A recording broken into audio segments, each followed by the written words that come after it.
पिछले अंक के अंत में हमने देखा था कि झाबुआ में एक ब्रिटिश अधिकारी मेजर वॉरबर्टन ने फादर चार्ल्स को थानला जाकर कोशिश करने का सुझाव दिया था। फादर चार्ल्स को मेजर वॉरबर्टन का सुझाव बहुत अच्छा लगा।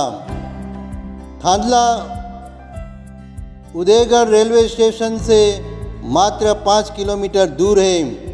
थानला वैसे भी तहसील मुख्यालय है जो समतल भूमि और साल भर बहने वाली नदी के तट पर बसा हुआ है।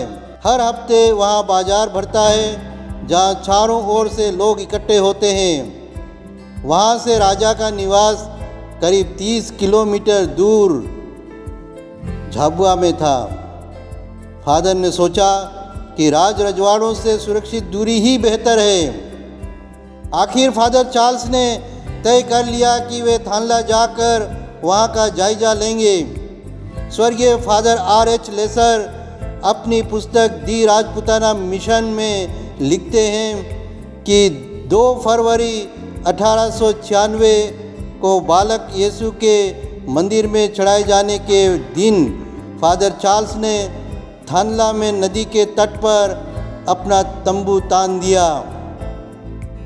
फादर चार्ल्स ने प्रेरित क्षेत्रपाल फादर बेट्रा से थानला में अपना मिशन केंद्र खोलने की अनुमति मांगी। उन दिनों मिशन मुख्यालय अजमेर में था, जहां से उन्हें स्वीकृति दे दी।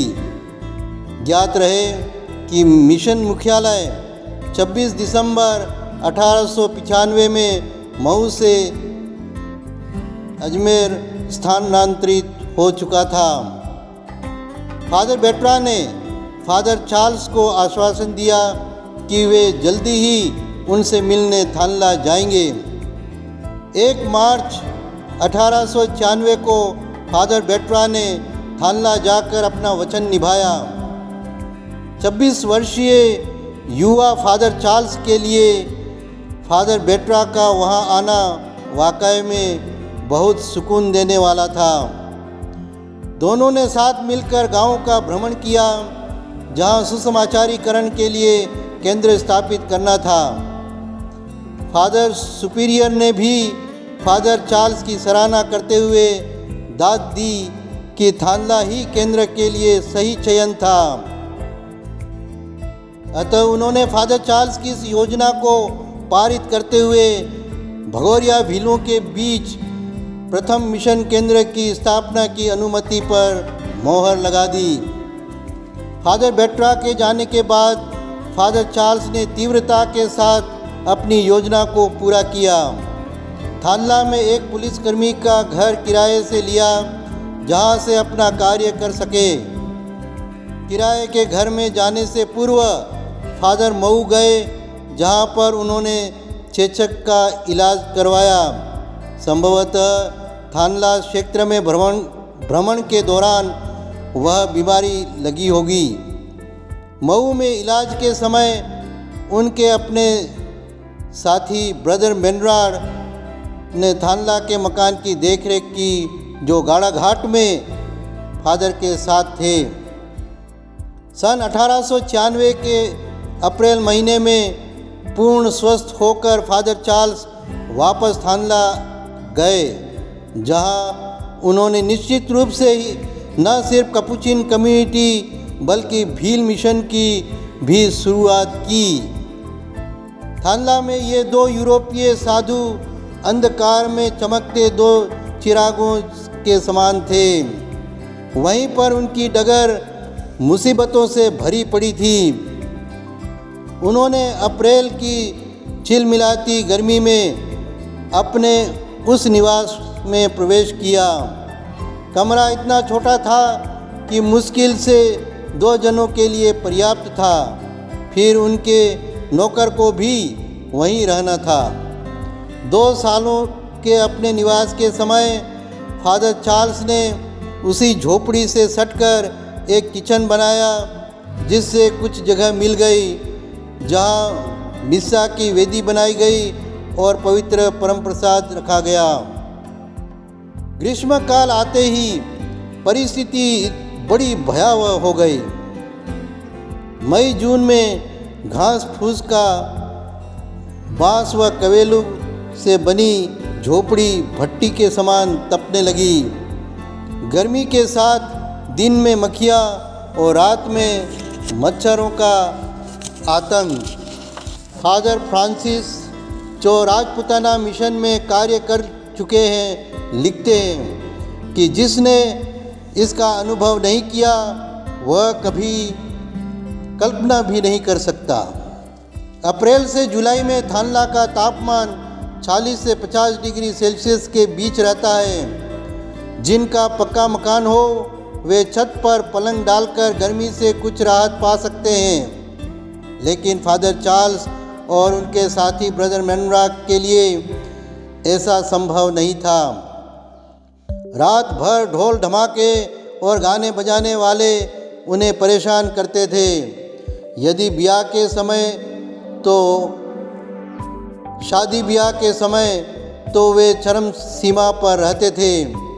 फिर होली जैसे त्योहारों पर फुहरता की हद हो जाती थी, जहां लोग शराब के नशे में चूर रहते थे। गर्मी के दिनों में लोग अपने घर के बाहर ही आंगन में सोते हैं। मिशनरियों ने भी ऐसा ही करने की कोशिश की, लेकिन लोगों और आवारा पशुओं के रात भर घूमने के कारण वहाँ का वातावरण अनुकूल नहीं था। इन दिनों में गाय बैल और सभी मवेशियों को खुला छोड़ दिया जाता है, जो चारे की तलाश में भटकते रहते हैं। मिशनरियों के लिए न सिर्फ भयावह गर्मी, लेकिन भोजन की व्यवस्था भी उतनी ही कठिन थी। बस मक्का की रोटी और गेहूं की चपाती जो स्थानीय लोगों का मुख्य भोजन था। फ्रांस के एक सामान्य व्यक्ति के भोजन में ब्रेड, बटर, चीज़ और वाइन शामिल होता है, लेकिन इन मिशनरियों के लिए ये सब कल्पना से परे था।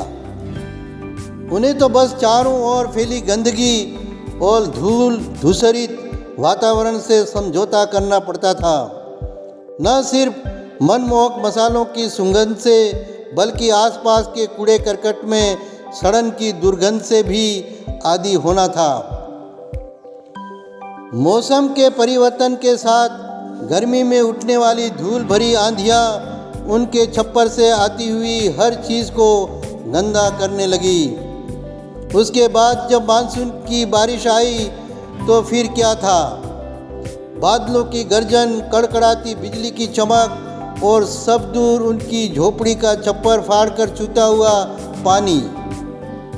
फादर चार्ल्स के बारे में फादर रेजी लिखते हैं, बारिश के दिनों में छत से टपकते पानी से बचने के लिए फादर चार्ल्स बस छाती पर ही कपड़ा ओढ़ पाते थे, ताकि वे ब्रोंकाइटिस जैसी बीमारी से बच सके। सर और पांव तो बस बारिश के हवाले। फादर चार्ल्स और साथी ने पड़ोसियों के साथ दोस्ताना रिश्ता कायम करने का भरसक प्रयत्न किया, लेकिन वे टस के मस नहीं होते थे। मिशनरियों को वैसे भी लोग शंका की निगाह से देखते थे। जब फादर लोग घर के अंदर हो तो वे ताक झाँक किया करते थे। बच्चों का क्या कहना, वे तो हमेशा उनके लिए सिरदर्द बने रहते थे।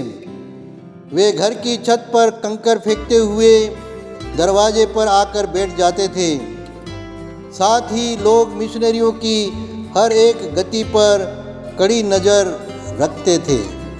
अगले अंक में हम फादर चार्ल्स द्वारा समस्याओं के समाधान व स्थायी स्थान की खोज पर विचार करेंगे।